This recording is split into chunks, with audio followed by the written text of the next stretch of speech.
palo pa' que aprenda, mucho palo pa' que aprenda a no volar, a no volar. Mucho palo pa' que aprenda, mucho palo pa' que aprenda a no volar, a no Camas volar. también. Una relación muy cercana A no volar, a no hermanos musulmanes también. volar. Muy buenas, ¿qué tal? ¿Cómo están? ¿Cómo les va del otro lado de la pantalla? Un gusto acompañarles, como siempre, en esta horita para charlar de política internacional y otras menudencias que se nos van colando por ahí de la realidad.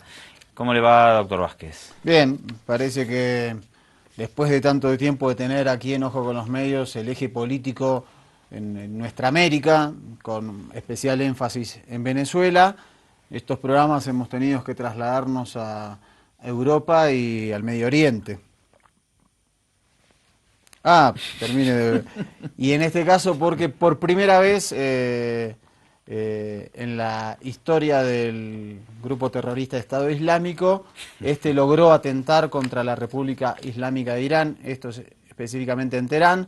Obviamente el Daesh, ISIS o el Califato Islámico, como quiera llamarlo, desde hace tiempo venía planificando algún tipo de acción de represalia contra Irán por su apoyo en Siria al gobierno de Bashar al-Assad, por su vinculación con el grupo Hezbollah del Líbano, y bueno, finalmente lo logró, primer atentado en suelo iraní de ISIS. Bueno, una situación muy grave para mí. Justo en el programa anterior remitíamos un quiebre de relaciones muy fuerte entre varios países del Golfo Pérsico y Qatar, que también pertenece a esa región. Y además Egipto, ¿no? Y lo relacionábamos con, o nos preguntábamos si estaba relacionado con un endurecimiento que busca Arabia Saudita, el gran rival geopolítico de Irán, contra justamente Irán, un endurecimiento por parte de Washington. Y hoy se da este atentado en Teherán, inédito después de, creo que el último había sido en el año 2000, el último de importancia en Teherán. Sí, Bueno, 17, 18 años atrás, y bueno, y el primero en este caso del Daesh. y el primero del Daesh. Vamos a ver qué intereses hay detrás de todo esto. Vamos al primer reporte, por favor, de Hispan TV.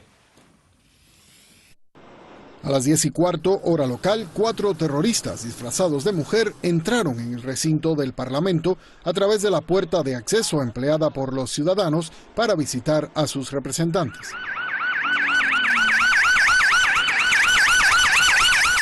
Tenían la intención de entrar en el salón principal, pero la actuación de las fuerzas de seguridad les obligó a cambiar de rumbo hacia donde se encuentran las oficinas de los diputados. Además, uno de estos empezó a disparar contra los transeúntes que estaban en la zona. Después de horas de enfrentamientos con las fuerzas de seguridad, uno de los terroristas se inmoló y los otros 3 fueron abatidos.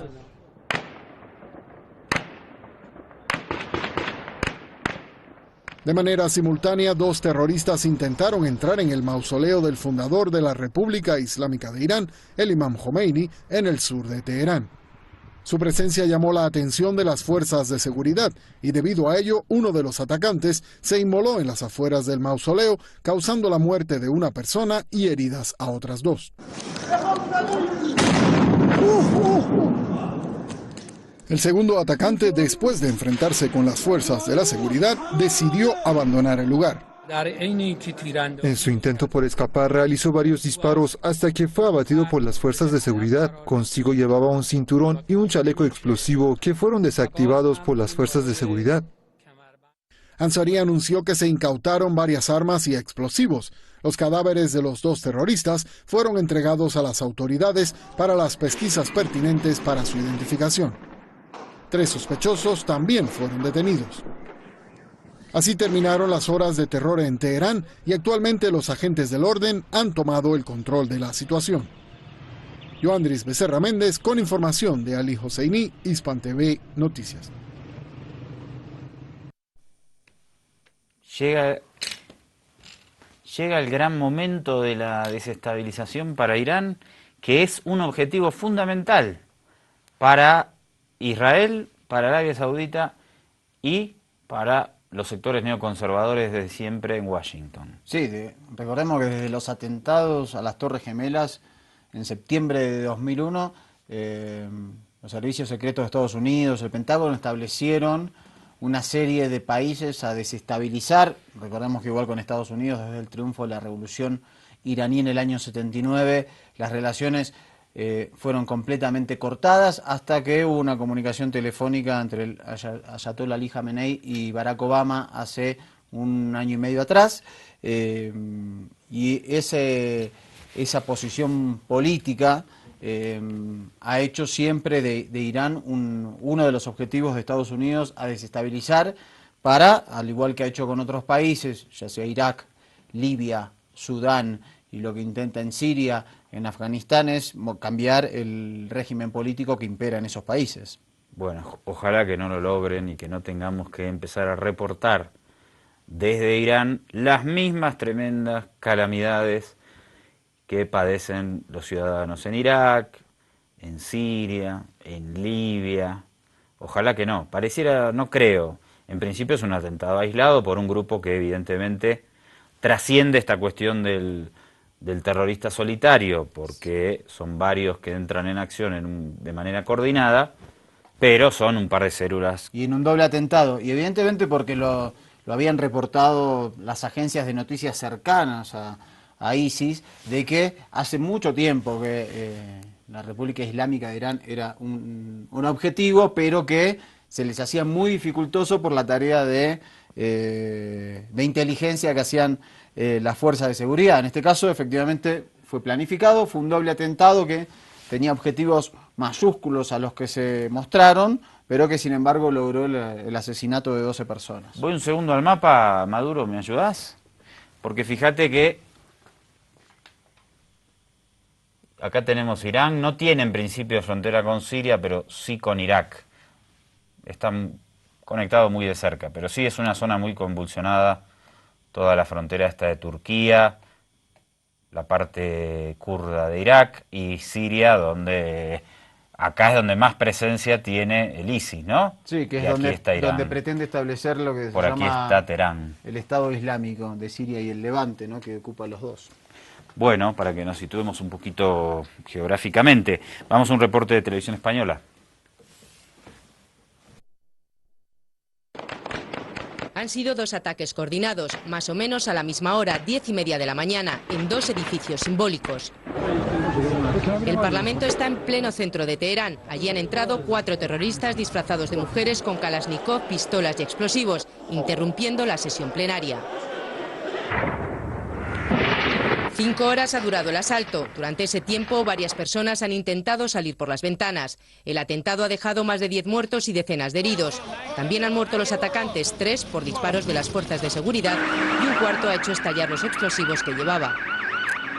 A 20 kilómetros se encuentra el mausoleo del Ayatollah Khomeini, que visitan anualmente millones de peregrinos.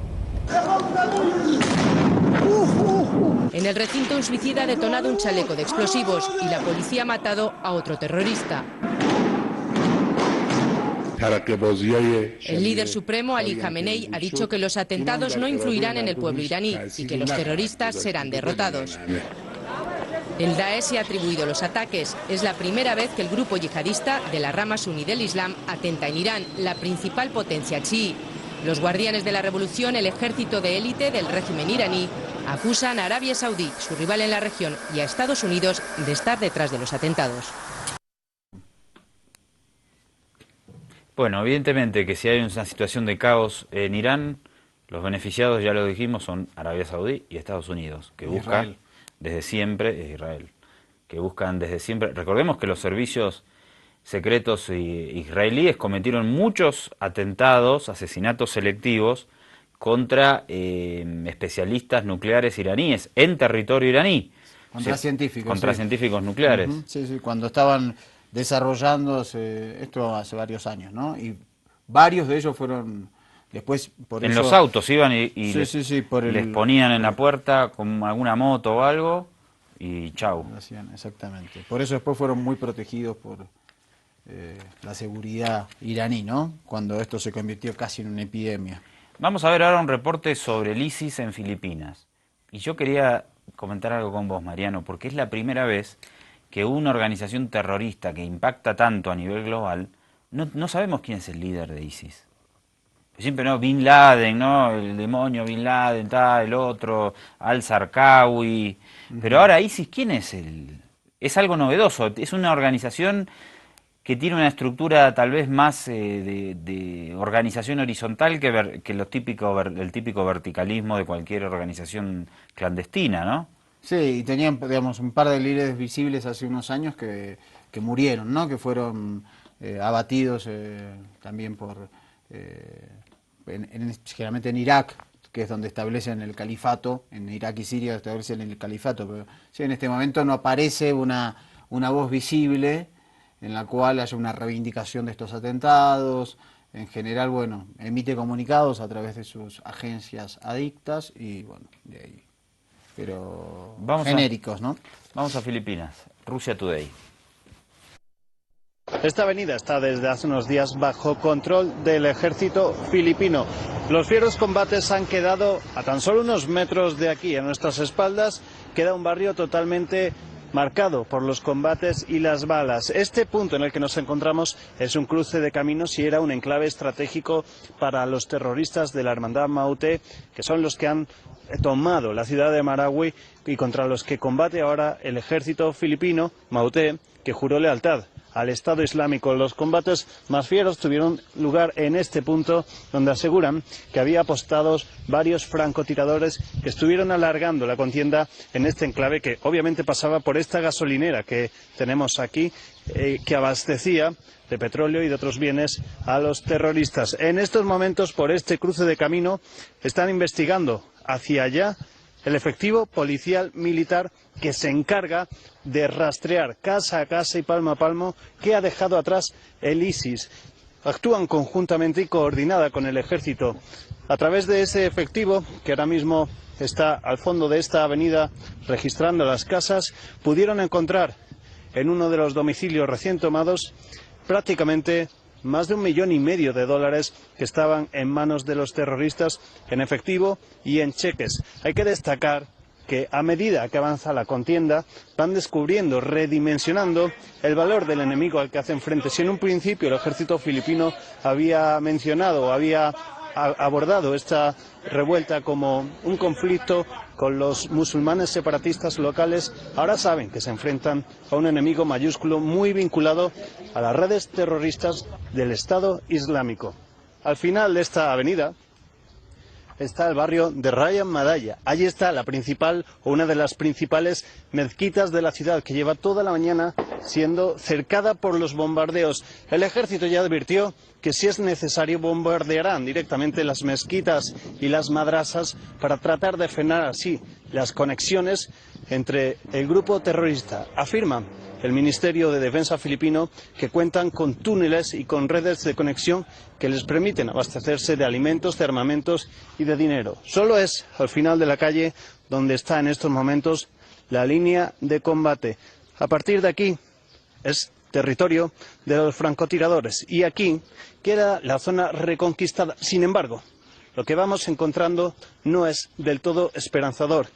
En esta calle también hemos encontrado que no es positivo lo que queda detrás de los combates, y es que los vecinos que consiguen volver a sus casas a pesar de la inseguridad descubren que han sido saqueadas. En muchos casos el ejército ya no puede hacer nada porque el mal ha sido perpetrado y se han llevado prácticamente todo, independientemente del nivel social de los vecinos. Vinieron a mi casa, no sabemos quién, y revolvieron todas nuestras cosas. Entraron en mi hogar. Quien lo haya hecho no tiene corazón. Ya ves que han dejado todo hecho polvo. Es inhumano lo que han hecho en nuestra casa. Compramos cosas para los niños y todo ha desaparecido, todo. No sé cómo empezó todo esto. Todos hablan de ello. Son del Estado Islámico, son del Maute. No sabemos si fueron ellos o el gobierno. Es muy doloroso. Saqueos como este difícilmente salen a la luz, ya que el ejército no está facilitando el acceso a las zonas de combate.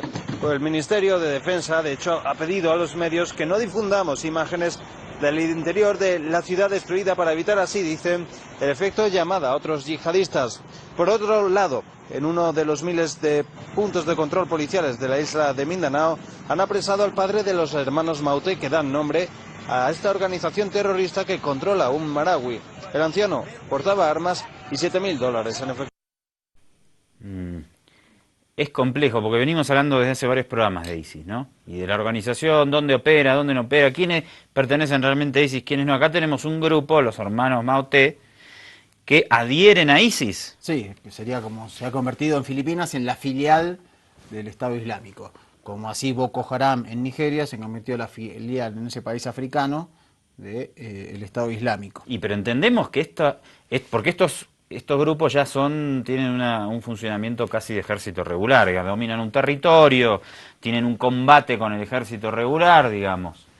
Tienen otro tipo, no es un loco que se lanzó en un camión a pasar por encima de una manifestación. No, son también musulmanes de la rama entendemos que suní, igual que ISIS. Pero entendemos que tienen un contacto con algún líder de ISIS, eso es lo que... Porque es como que hay fenómenos que hay un atentado y el que lo perpetra o el grupo que lo perpetra dice, nosotros somos de ISIS. Pero esto no implica que tenga una coordinación con una comandancia general de ISIS en Siria, necesariamente. No, en este caso sí tienen, digamos, un vehículo regular de comunicación, digamos, son dos organizaciones fuertes las que operan en Filipinas y en Nigeria a nombre de ISIS. Pero entendemos que en Siria o en Irak hay algún lugar donde hay una comandancia de... Y estaba en Mosul. Ahora no sabemos dónde se ha dispersado. Vamos a ver imágenes de Mosul. Bueno. Dale, vamos a Irak, Mosul, que era uno de los centros de operaciones del Estado Islámico. La ciudad estaba tomada por ellos. Hubo cruentos combates durante varios meses, miles de muertos, centenares de civiles asesinados por bombardeos estadounidenses, un desastre ocultado la mayoría de veces por los grandes medios de comunicación, incluidos nosotros, porque no tenemos simplemente cómo acceder a imágenes. No es que lo ocultemos, sino que no hay imágenes. Sí, pero en definitiva se oculta a la sociedad. Sí, efectivamente complicado. Aparte Mosul vivió, digamos, bajo un régimen de terror durante casi 2 años. Era muy difícil tener información de eso. Se empezó a conocer a raíz de la liberación, primero de ciertos barrios y después de casi la totalidad de la ciudad, el estado en el cual quedó la ciudad y en el cual vivían sus ciudadanos, en el cual estaban sometidos a un régimen de terror y opresión por parte de ISIS. Hagamos una cosa, Will, dame un cortecito y las imágenes prometidas de Mosul las ponemos a la vuelta.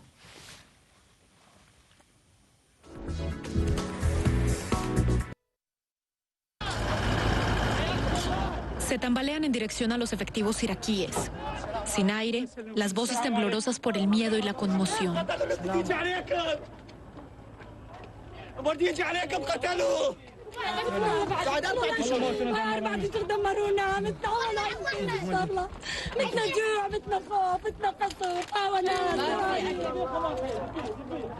Usan oraciones simples que no logran abarcar lo que han sufrido. لا إله إلا الله الله ينتقم من هالكفار قبل 20 يوم بدنا نطلع من البورصة بس كان ضرب أخوي 4 طلقات براسه أخويا 20 سنة عمره جدة داعش جدة والله جدة والله جدة والله جدة أسأل الله ينصرنا سيارة A medida que ISIS es confinado a un territorio más pequeño, los civiles rehenes se van quedando sin alimentos.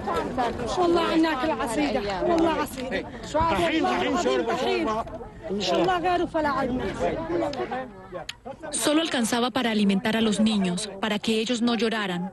La mujer y su esposo pasaron hambre. En el frente de batalla nos encontramos con el estadounidense Dave Eubanks, ayudando al ejército iraquí.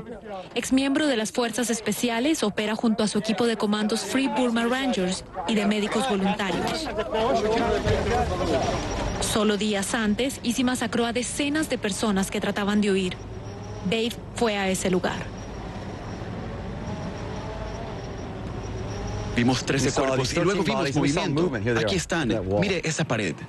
Un hombre vivo y una niñita que sale tímidamente de abajo del hijab de su madre muerta, donde se ha escondido durante 2 días abrazada al cuerpo sin vida de su mamá.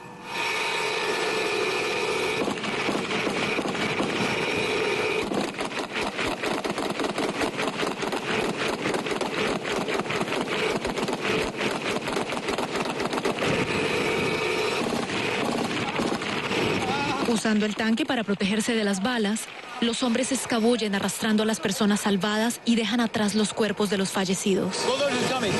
La niña todavía no ha hablado, ni una palabra. Nadie sabe su nombre siquiera. A la mañana siguiente se ve aún más movimiento. Cruzamos corriendo la calle, apartamos los escombros. Teníamos a Isis en 3 flancos. Podíamos oír cuando hablaban. Nos agazapamos, encontramos a una niña en las calles. Isis disparaba y le lanzamos una cuerda. Ella mismo se ató. Llevaba 3 días sin dormir, sin agua y herida.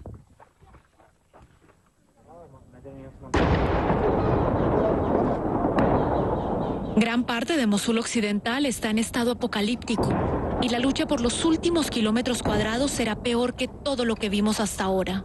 No hay experiencia que valga para esta guerra. Nadie ha combatido con un enemigo como ISIS, que toma a civiles de rehenes en un campo de batalla densamente urbano. En una clínica más retirada del frente, un hombre mayor que no habla por la conmoción. También están una niñita, Mariam, de 10 años, y su hermana mayor, Inam. Dicen que un mortero cayó sobre su casa justo cuando intentaban escapar. Saben que falleció su hermana. Vieron su cuerpo sin vida. Los demás integrantes están sepultados bajo los escombros de su casa, pero ISIS todavía controla la zona.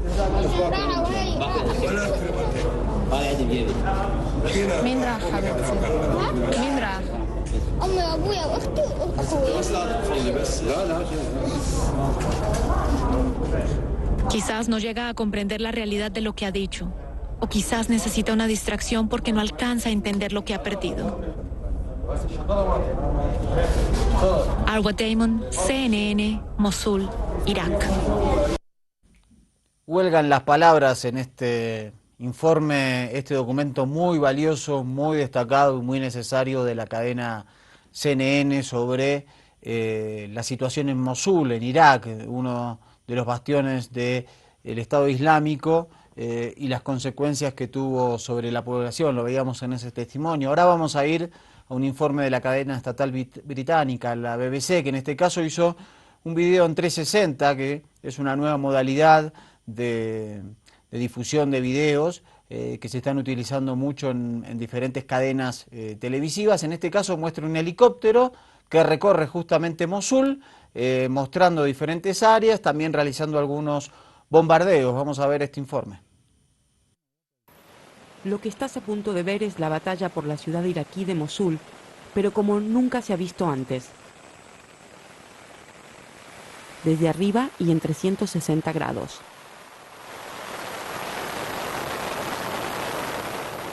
Esta es la primera vez que se filma así a un helicóptero en misión de combate. Estamos en un Mi-28 iraquí, también conocido como Havoc, de fabricación rusa. Lo manejan 2 pilotos iraquíes.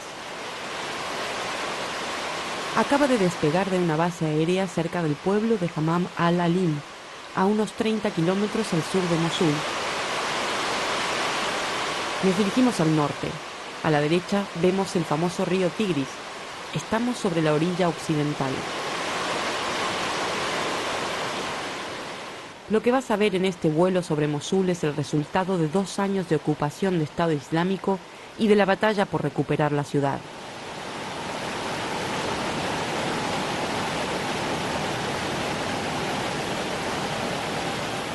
Si miras ahora hacia atrás puedes ver el segundo helicóptero de esta misión. Es un Bell, se fabrican en Estados Unidos. Este tipo de helicópteros se utiliza para operaciones de ataque y reconocimiento. Es más ligero que el Havoc en el que volamos. Pocos días después de que se filmaran estas imágenes, un helicóptero como este fue derribado en Mosul. La BBC cree que fue este mismo. Sus 2 pilotos murieron en ese ataque. Ahora estamos sobre la parte este de Mosul. Esta fue la primera zona recuperada por el ejército de Irak y se mantiene bajo su control. Estamos cruzando hacia el oeste, que es donde tienen lugar los combates. Justo debajo está uno de los 5 puentes de la ciudad. Como todos los demás pasos sobre el Tigris, ha sido destruido. Hacia adelante está el antiguo aeropuerto. Fue un campo de batalla crucial en el avance para recuperar la ciudad. Mira e intenta imaginar que hace solo 2 años esto era un aeropuerto internacional en plena actividad. Había sido reconstruido en 2007. Hoy está destruido. Ahora dejamos el aeropuerto atrás y vamos hacia el norte. De frente verás 2 grandes columnas de humo. Vamos a detenernos aquí un momento para mostrarte algunos puntos clave de la ciudad. La ciudad vieja se ve en rojo y a la derecha del helicóptero. Allí se atrincheran los combatientes yihadistas en un laberinto de antiguos edificios. Es donde el combate ha sido más feroz. Muy cerca, un punto de enlace fundamental, el tercer puente, destruido como todos los demás. Aquí, en ruinas, el antiguo museo, donde Estado Islámico destruyó gran cantidad de piezas de incalculable valor.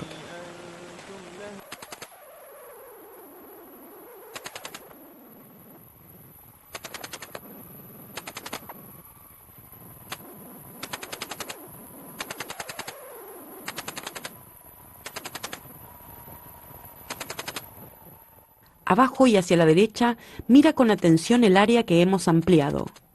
Estás a punto de ver un pequeño resplandor. Alguien devuelve los disparos.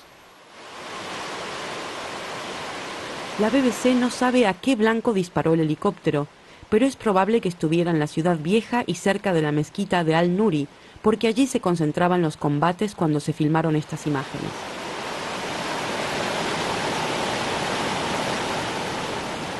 Así te mostramos una pequeña parte de la batalla por Mosul como nunca se había visto antes.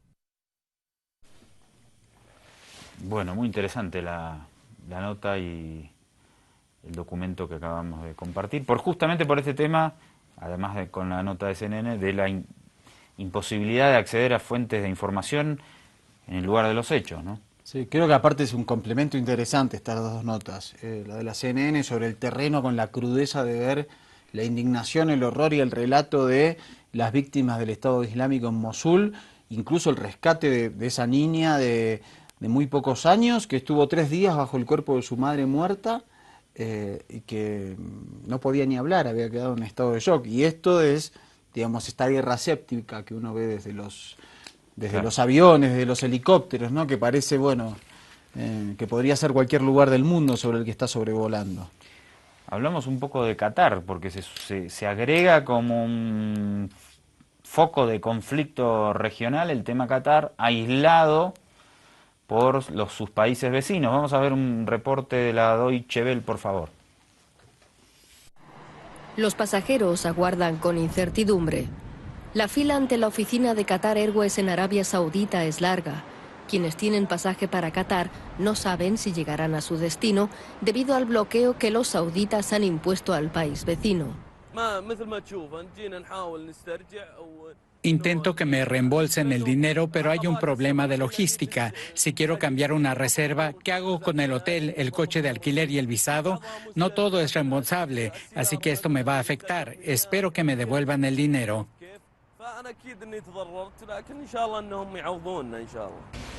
Arabia Saudita también bloquea al país vecino por carretera. Los camioneros no saben cómo ni cuándo podrán entregar su mercancía. Los sauditas mantienen la presión. Queremos que Qatar cumpla las promesas que hizo hace algunos años respecto a su apoyo a grupos extremistas, sus medios de comunicación hostiles y las injerencias en asuntos de otros países. Nos duele tener que dar este paso. En Twitter, el presidente estadounidense afirmó que la decisión podría ser el principio del fin del terrorismo. Luego, en una llamada al rey saudita, subrayó la necesidad de buscar la unidad. Desde Qatar, el bloqueo se considera una campaña de desprestigio.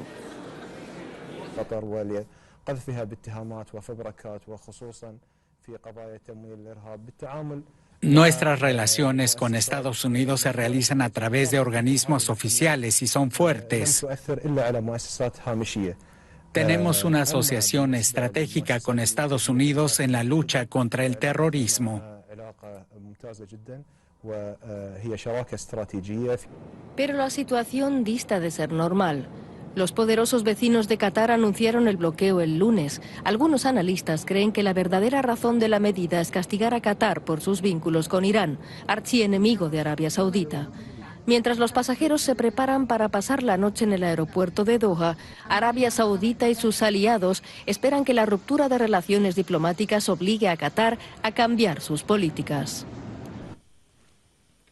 Bueno, hay especulaciones, pero no hay una claridad conceptual acerca de qué es lo que ha pasado que ha llevado a estas potencias lideradas por Arabia Saudita a tomar esta decisión gravísima, porque están bloqueando un bloqueo feroz contra Qatar, que tiene posibilidades de salir por mar, por el Golfo Pérsico, pero no puede dentro de la península. Por tierra está bloqueado absolutamente. Por aire también.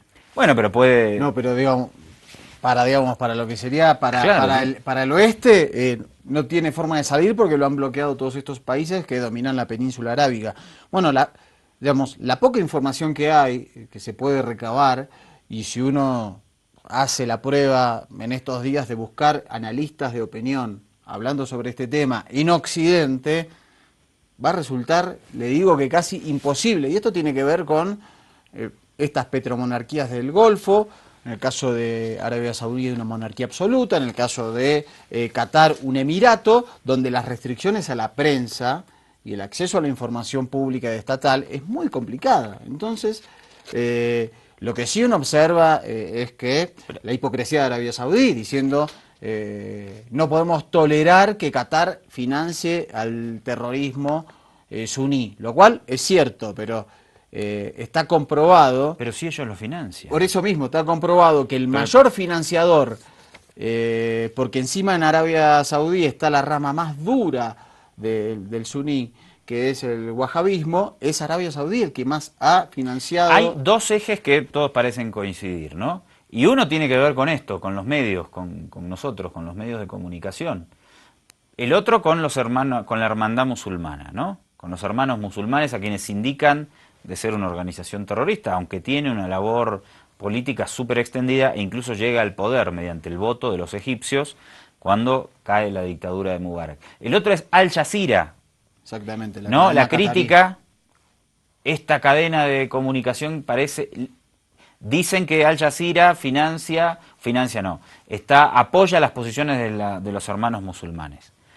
Pero es complejo porque hace muchos años ya que dicen que Al Jazeera está seriamente infiltrada por la CIA estadounidense y que no cumple un papel contrahegemónico en la región.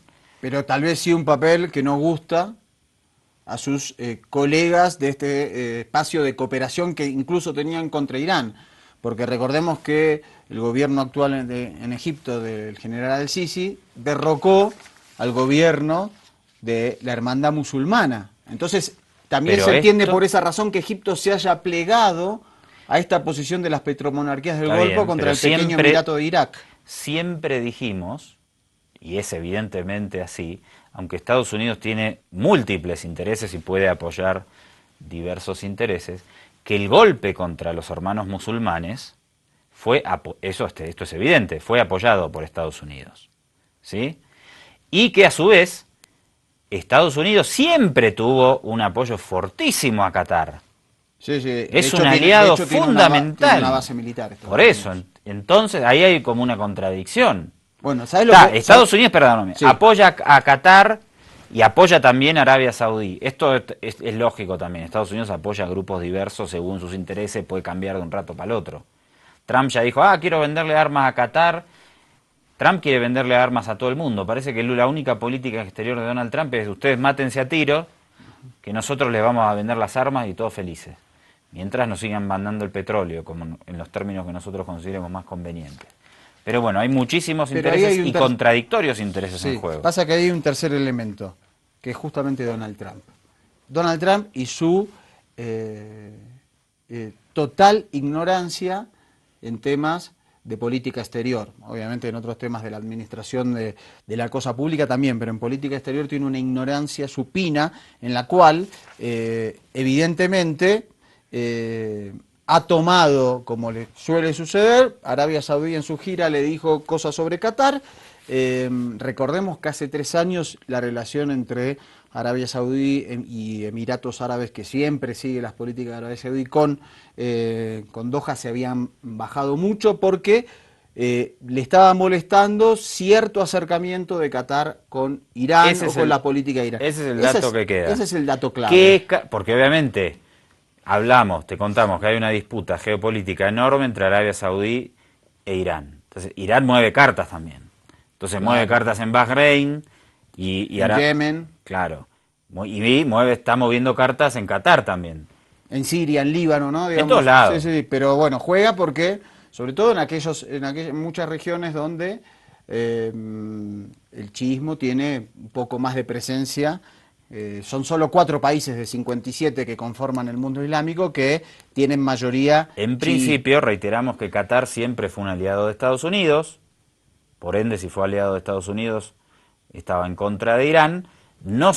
Hay una acusación entre la información que se maneja de que Qatar tendría algún tipo de nuevo relacionamiento con la República Islámica de Irán. Ese dato me parece que está por descubrirse, hasta qué nivel se puede haber llegado a algún acuerdo entre Teherán y Doha, ¿no? Yo creo que con que haya por lo menos cierta distensión y deshielo en esas relaciones, eso ya molesta, sumado a que de todos los países del Golfo Pérsico, Qatar es el único que ha recibido a refugiados, por ejemplo, de la Hermandad Musulmana y de Hamás. Recordemos que los otros países han cerrado totalmente sus fronteras, por ejemplo, a refugiados sirios, a cualquier conflicto que haya en Medio Oriente lo han cerrado muy herméticamente. Parece que esta rebeldía, entre comillas, que ha mostrado Qatar respecto a las habituales formas de llevar adelante su política, las petromonarquías del Golfo, ha llevado a esta decisión extrema que tomó Arabia Saudí y sus socios en la península arábiga, pero que también se han sumado Libia y Egipto. Eso me sorprendió, ¿no? Que se sume Libia, pero bueno.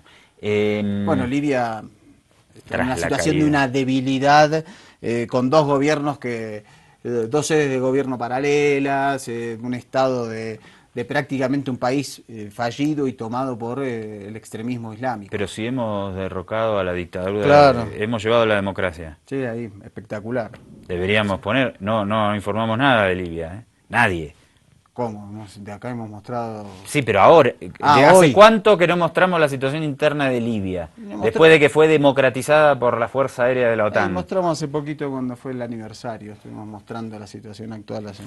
Vamos a ir al corte con un reporte de Detrás de la Razón, el programa de Hispan TV, a ver si allí descubrimos también, es la televisora estatal iraní, algún indicio de por dónde van los tiros en torno a todo esto. Dale, con eso nos vamos al corte. Qatar, símbolo de lujo, dinero y mucho poder financiero.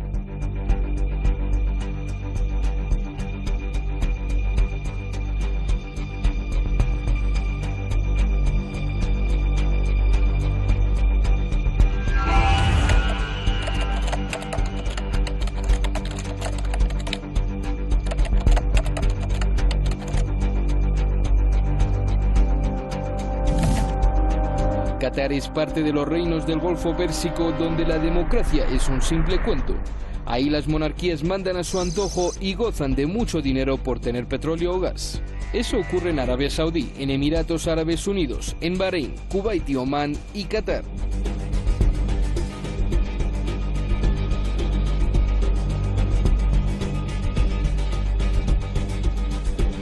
Reinos conocidos como violadores de derechos humanos.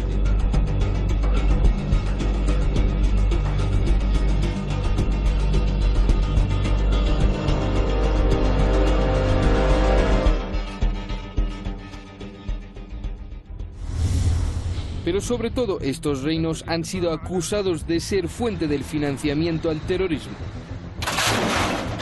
Todos estos reinos árabes se dan la mano y están unidos en el Consejo de Cooperación para los Estados Árabes del Golfo Pérsico, tan unidos que atacan Yemen en conjunto,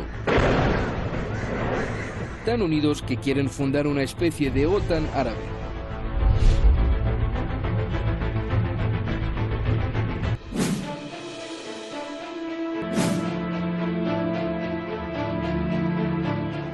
Sus aliados y sus amigos le dan la espalda. Arabia Saudí, Emiratos Árabes Unidos, Bahrein, Egipto y Maldivas rompen relaciones diplomáticas con Qatar. Todos cierran sus fronteras terrestres, marítimas y aéreas a todos los transportes qataríes, incluida la aerolínea mundial Qatar Airways. Las petromonarquías han prohibido viajar a Qatar, a sus aviones y a sus ciudadanos.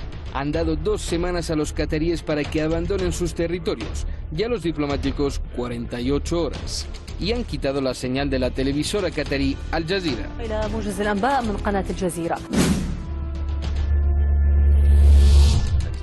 Acusan a Qatar de apoyar a organizaciones terroristas, entre las que citan a los hermanos musulmanes Al-Qaeda y a Daesh. Algo que parece un pretexto, pues según Hillary Clinton y las propias filtraciones de Wikileaks, Arabia Saudí y Qatar ambos apoyan a los terroristas de Daesh. Esto se lee en esta carta de la entonces secretaria de Estado de Estados Unidos Hillary Clinton en agosto de 2014 a John Podesta, asesor del expresidente Barack Obama.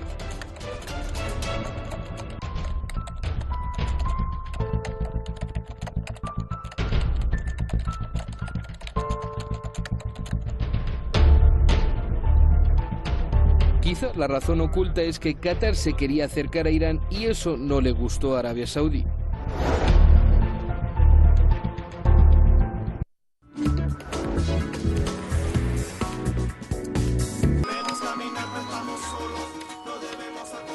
Interesante porque para cerrar un poquito este tema de Qatar, todos coinciden en lo estratégico del tema Al Jazeera, ¿no? Para nosotros que somos ojo con los medios. Y para todo este momento de la humanidad en el que los medios en América Latina, y vemos que no solo en América Latina, el tema está tan sobre el tapete, tan sobre la mesa. Uno dice, como periodista, bueno, vamos, nos ponemos detrás de una cámara, salimos en la televisión, esto no tiene mayor importancia. No, es estratégico los mensajes que se emiten a través de los medios de comunicación y hay una batalla terrible. Y aparte Al Jazeera surge en el momento en el cual se producen las invasiones de Estados Unidos a Medio Oriente, y surge como una voz que permitía contar desde el mundo árabe a diferentes países, y después cuando apareció Al Jazeera en inglés, también en América Latina, permitió poner otra mirada respecto a eso. Y evidentemente eso es un poder que si no va en la línea de lo que algunos poderes en el Medio Oriente desean, molesta. Y todos estos países todos comparten idioma, hay que decirlo también en esta región, ¿no? El árabe, y sacaron del aire, censuraron la emisión de Al Jazeera. Exactamente. Bueno, espero que no tengan alguna... Como hicieron en su momento con Hispan TV, ¿no? En España. En España, espero que no tengan algún acuerdo con Herbol. No, ¿no? Lo creo. Bien, no dieron ninguna explicación hasta ahora, ¿eh? Una vergüenza, la verdad, que el accionar de esta emisora, que también, en el marco de esta misma batalla, decidió censurar una voz. Bueno, a propósito de este tema, nos queda tiempito. Quiero poner la 13, por favor, Will, ya que venimos hablando de medios y la importancia geoestratégica de este tema. Fíjate la denuncia que hace Sergei Lavrov, canciller ruso. Ojo con los medios. Ну, что касается CNN, то этот канал в очередной раз сделал шаг, подрывающий еще больше его репутацию независимого, объективного средства массовой информации, в качестве какового он, собственно, и создавался Тедом Тернером. Посмотрел бы он сейчас на то, что произошло с творением его таланта. Я думаю, что CNN, как и некоторые другие средства массовой информации, не вполне достойные носить это звание и являющиеся скорее средствами массовой дезинформации, они только и ждут какой-нибудь истории такой с душком или какого-то скандала, чтобы тут же автоматом, без какого-либо доказательства, зачислить этот эпизод в разряд прегрешений российской стороны, российских хакеров или кого-то еще связанного с Российской Федерацией. Bueno, menuda batalla. Los medios de objetivos e independientes no pueden tener nada cuando hay intereses más allá de ideologías.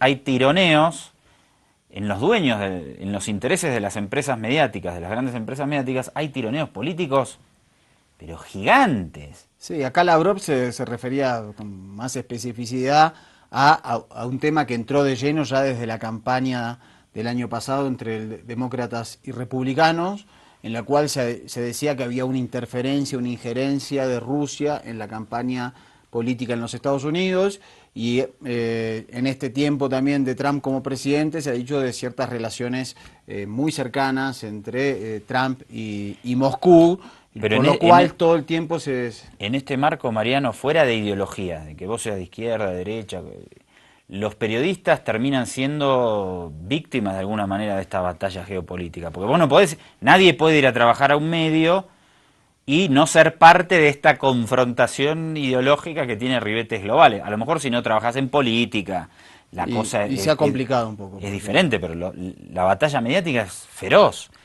Sí, porque los trabajadores quedan rehenes hoy de empresas periodísticas que muchas veces esas empresas, sus capitales no vienen, sus dueños no son periodistas, sino que vienen de otros negocios. Que un periodista vaya a Al Jazeera y diga, bueno, me parece que esto que hace Arabia Saudita está bien.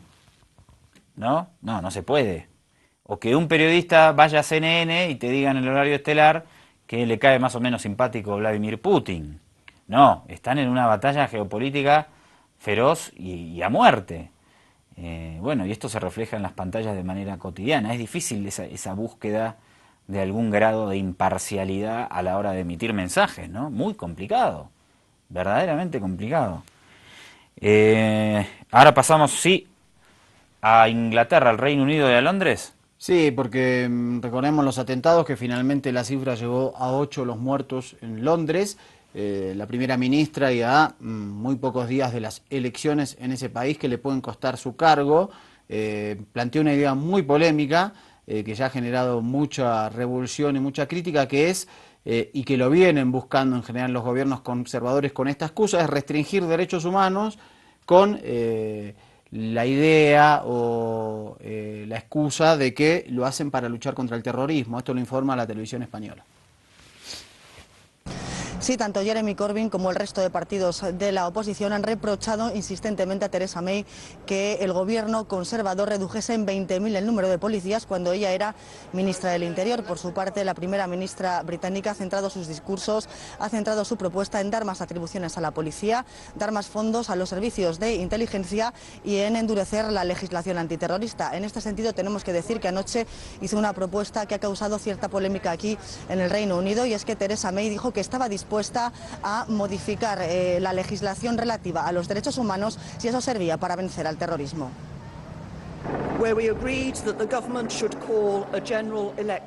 Theresa May anunciaba en mayo elecciones anticipadas. Lo hacía tras la victoria del Brexit y para reforzar su liderazgo en las negociaciones con Bruselas. May ha defendido un Brexit duro durante la primera parte de la campaña, en la que los sondeos le daban 20 puntos de ventaja sobre los laboristas. Pero tras las críticas a los servicios secretos, que a pesar de conocer a 2 de los terroristas del atentado del Puente de Londres no lograron evitarlo, ha cambiado su discurso. La premier británica ha prometido endurecer las leyes, incluso cambiando las relativas a los derechos humanos, si eso explica ayuda a frenar el terrorismo.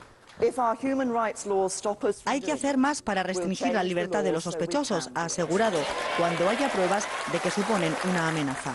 La medida ha suscitado las críticas de la oposición. Jeremy Corbyn ha dicho que vulnerando los derechos humanos no se vence al terrorismo. Y los liberaldemócratas, que le afean haber disminuido en 20.000 el número de policías cuando ella era ministra del Interior, lo consideran un cinismo. Bueno, finalizamos. La tiene difícil May, que hace un par de meses estaba 20 puntos arriba de Jeremy Corbyn, y hoy se habla de un empate. Bueno, terminamos por hoy. Yo me voy a internar al hospital de clínicas hasta que, si es que me atienden los compañeros que están en huelga. Dale. Para recuperarme.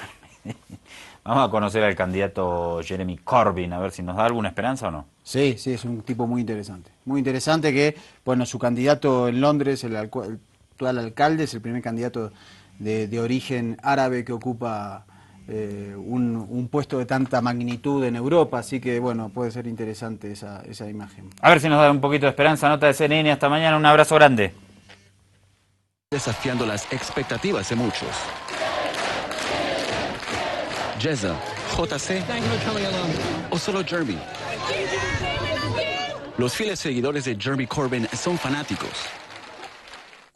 Sigo a Jeremy por todo el país porque es un líder fantástico y le importan todos. Qué buen humor, qué espíritu. Vamos adelante y a ganar. Este veterano nunca había ocupado un alto rango en el partido y se convirtió en la selección sorpresa como líder del Partido Laborista en el 2015. Creo que él representa lo joven, lo nuevo. No es un político tradicional de carrera y creo que es lo que atrae a la gente. Si pudieran estar aquí hoy en la presencia de este hombre y sentir su liderazgo, la personalidad. Ese es un lado del efecto Corbyn. Hay otro. Y uno lo encuentra alejándose de los actos de campaña, yendo al corazón del laborismo tradicional. Estamos en Bridgend, Gales. Durante décadas, los votantes han enviado candidatos laboristas al Parlamento. Pero tomando algo, nos enteramos de que posiblemente esta vez sea distinto. Como sus padres antes que él, Anairin Lewis siempre votó por el laborismo y lo hizo en la última elección, pero no esta vez. Solo han transcurrido 2 años. ¿Qué ha hecho que cambie de manera de pensar tan rápidamente? Antes que nada, Jeremy Corbyn no creo que sea el hombre para dirigir el laborismo. Creo que no tiene suficiente sustancia. El partido y su líder están perdiendo votantes laboristas de toda la vida. No confiaría en Jeremy Corbyn. No es un hombre en el que se pueda confiar. ¿Por qué no? Sus valores son distintos a los míos. La gente está hablando sobre un cambio político extraordinario, no solo de abandonar el Partido Laborista, sino de hacerlo impensable, respaldar al Partido Conservador. Recuerdo cuando crecía que si hubiera dicho que en el futuro votaría conservador, mis padres me hubieran rechazado francamente. Con suerte. Por supuesto. Jeremy Corbyn ingresó a esta campaña como el menos favorito. Las encuestas iniciales apuntaban a una derrota aplastante del Partido Laborista. Desde entonces, Corbyn logró acortar significativamente esa brecha. Pero pocos fuera del círculo del líder hablan de una victoria laborista. A medida que se acerca la elección, la campaña de Corbyn sigue luchando por superar su mayor reto, aumentar su atractivo y credibilidad personal fuera del núcleo apasionado de seguidores. Phil Black, CNN, Londres.